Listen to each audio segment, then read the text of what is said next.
देखिए मैं ये कहूँगी कि जो भी वहाँ पे हुआ that was very sad, very heart wrenching, दिल को दहला लेने वाला। बिकॉज अभी जैसे मैं फैमिली से मिली हूँ, आज सुबह मैं बेंच में एक फैमिली से मिली, तो उनके 6 बच्चे हैं, 5 बच्चियाँ हैं, एक बेटा है। जो सबसे बड़ा बच्चा है वो 9th में पढ़ता है, और जो सबसे छोटी बेटी है वो 3 साल की है। तो आप सोचिए कि 3 साल की बेटी, वो अभी भी रात भर सोती नहीं है, माँ को याद करती है। ठीक है। उसके बाद एक बुजुर्ग कपल सरदार जी हैं, बहुत ही आंटी अंकल बहुत ओल्ड हैं, उनका बेटा था जो उनकी देखभाल करता था, उनकी डेथ हो गई इस गोलाबारी से। तो आप ये देखिए कि वो बेचारे 2 महीने से, तो उनकी बेटी जम्मू से आई हुई है, लेकिन अभी वो भी वापस जाने वाली है बिकॉज उसका भी अपना परिवार है। तो मुझे उनको देख के ये लग रहा था कि इनकी केयर कौन करेगा, बिकॉज बहुत ज़्यादा एज हैं और मेडिकली भी उनको इश्यूज़ हैं। सो बहुत सारी ऐसी चीज़ें हैं जो वहाँ देखने में आई। एक बच्ची थी, बेंच में ही एक नीचे कोई एरिया पड़ता है, उसमें उसकी दोनों टांगों में, एक टांग से वो स्प्लिंटर लगा और दूसरी में निकला। तो आप देखिए कि उसका ट्रीटमेंट जो है कैसे चला, फिर इनको नहीं समझ आया, फिर आगे भेजा। सो बॉर्डर पे रहने वाले लोगों की मैंने देखा कि प्रॉब्लम्स बहुत सारी हैं, मेडिकल इश्यूज़ की बड़ी प्रॉब्लम्स हैं। लोग एक्चुअली तैयार नहीं थे जो अभी वहाँ पे हुआ। लोगों को यही लग रहा था कि हर बार की तरह एलओसी पे होंगी चीज़ें, सिटी तक नहीं पहुँचेंगी। बट इस बारी लोगों ने कहा कि ऐसा लगा कि जो ऑपरेशन सिंदूर था वो शायद पुंछ के लिए ही था। तो इसमें मैं यही कहूँगी कि बहुत सारी, जिनके आप देखिए जुड़वा बच्चे गए, वो तो घर ही खाली हो गया। उसके बाद में एक परिवार में गई जिनका इकलौता बेटा था, वो वहाँ से निकल के आए। ज़बरदस्ती बेटा भी मान नहीं रहा था, लेकिन जब कहीं पहुँचे, जब स्प्लिंटर लगा तो उस बेटे का पूरा सिर ही खुल गया था। आप लोगों ने पिक्चर्स देखी होंगी। तो मतलब ऐसे दिल दहला लेने वाली पिक्चर्स थी। और ये जो जुड़वा बच्चे थे जिनकी डेथ हुई है, जोया और जैन, उनके फादर की अभी परसों ही एक और सर्जरी हुई है, वो बाहर से सर्जरी करवा के आए, और अभी भी उनकी नर्व्स कुछ हैं वो ब्लॉक हो गई हैं, जबकि इधर से काट के इधर डाल रहे हैं। मतलब पेन में हैं, अभी पता नहीं कब तक ये चलेगा। तो मुझे लगता है बच्चों का शौक अलग से, फादर को भी। अभी वो जो लेडी है, मैं कहती हूँ hats off to her. But जो ये हालात होते हैं ना, इंसान को ऐसा बना देते हैं, थोड़ा स्ट्रेंथ देते हैं। वो कहती है मेरे बच्चे तो गए, कम से कम मैं हस्बैंड को तो बचा लूँ। आप सबने उनका पहले वीडियो भी देखा होगा, जब बच्चों के बारे में अपने हस्बैंड को उन्होंने हॉस्पिटल में बताया था। सो इतनी स्टोरीज हैं, इतना दर्द है कि आप बिलीव करें कि मैं रात भर 2 दिन वहाँ सो नहीं पाई। बिकॉज दिन में मैं जाती थी और मेरी यही कोशिश होती थी कि मैं उन परिवारों के पास जाऊँ, उनसे बात करूँ। छोटे छोटे बच्चे देखे, पेरेंट्स देखे। पेरेंट्स तो कुछ ऐसे अभी भी शॉक में हैं, उनको यकीन ही नहीं होता। मैं विहान की बात बता रही हूँ, विहान के घर गई, फोटो उनका लगा हुआ है उसके रूम में, छोटे छोटे वो कार्टून्स के जैसे बच्चों के रूम में पिक्चर्स होती हैं, बर्ड्स उस बच्चे के रखे हुए हैं साइड पे। तो मतलब इतनी सारी चीज़ें कि हम ही इमोशनल हो जाते हैं। वो बेचारे बोलने की मतलब स्टेट में ही नहीं है, कहते क्या बोलें। एंड बीइंग अ पेरेंट हम सब समझ सकते हैं, हम लोग भी समाज में रहते हैं, हम लोगों का भी परिवार है।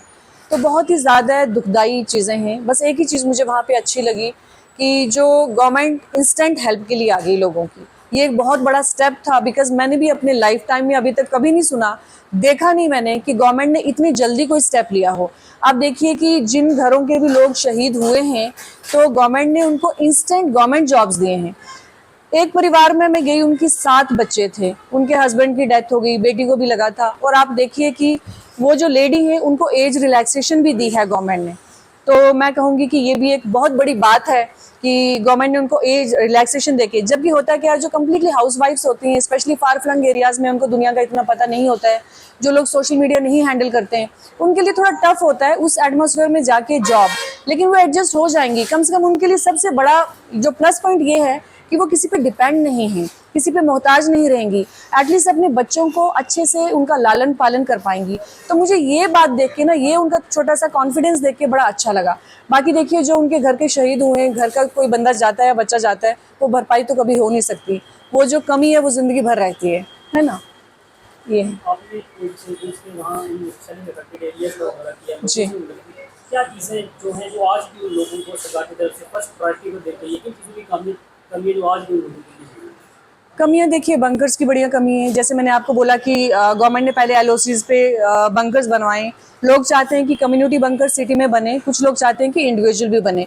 कल मेरी जो सनातन धर्म सभा के प्रधान है खेत्रपाल शर्मा जी, उनसे बात हुई। उन्होंने कहा कि उन्होंने भी आई थिंक पुंछ पूरे एरिया में 21 मंदिर हैं।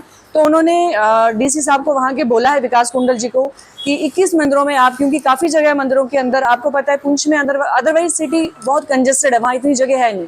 तो उन्होंने बोला कि आप हमारे मंदिरों में भी कम्युनिटी बंकर्स बना सकते हैं। दूसरा, मैंने भी जब मैं जिस परिवार से मिली, मैंने भी उनको बोला कि देखिए आप ये जो 2-2 3-3 स्टोरीज मकान बना रहे हैं, फ्यूचर में अगर कोई बनाता है तो उनको ये ध्यान रखना चाहिए कि बेसमेंट में जगह होनी चाहिए पहले सेफ्टी की। तो इस तरह की कुछ मेजरमेंट्स उनको लेने पड़ेंगे फ्यूचर में।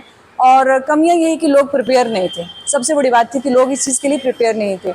एडमिनिस्ट्रेशन से जब मेरी बात हुई ऑफ द कैमरा, उन्होंने भी यही कहा कि एडमिनिस्ट्रेशन ने पूरी तैयारी कर रखी थी, बिकॉज उनको तो इन्फॉर्मेशन थी, थोड़ा आइडिया था क्या होने वाला है, लेकिन उन्होंने जो तैयारी करके रखी थी वो बॉर्डर के लोगों के लिए करके रखी थी।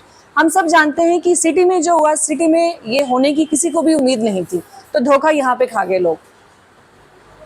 जिस तरह से बात करें तो अमाउंट की आप बात कर रहे हैं, जब मेरी ये जो कॉमन लोग हैं वहाँ पे जिनका नुकसान हुआ है, जैसे मैं सुरजन सिंह जी के घर गई तो उनका आप देखें, जब वो ब्लास्ट हुआ है तो उनका ये एक लेंटर टूट गया है ना, वो बाल बाल बच गए, वो उसी कमरे में सो रहे थे, उनकी पूरी पग भी तार तार हुई पड़ी है। लेकिन हुआ क्या, जब टीम आई वहाँ पे, जो उन्होंने टीम बनाई थी रिव्यू के लिए, उन्होंने उनको 1,30,000 रुपए की मदद की। लेकिन जब उनका आर्किटेक्ट आया, आर्किटेक्ट ने कहा कि आपका पूरा लेंटर जो है इस कमरे का नहीं दूसरे कमरे का, बिकॉज कनेक्टेड होते हैं सरियाज, आप ये पैच नहीं लगेगा कि कपड़ा आप सुई धागा से सिल देंगे। सो ये ऐसी चीजें जिसके बारे में लोगों को सीरियसली सोचना पड़ेगा। जो कमेटी बनी है उन मेंबर्स को ये चीजें समझनी पड़ेंगी।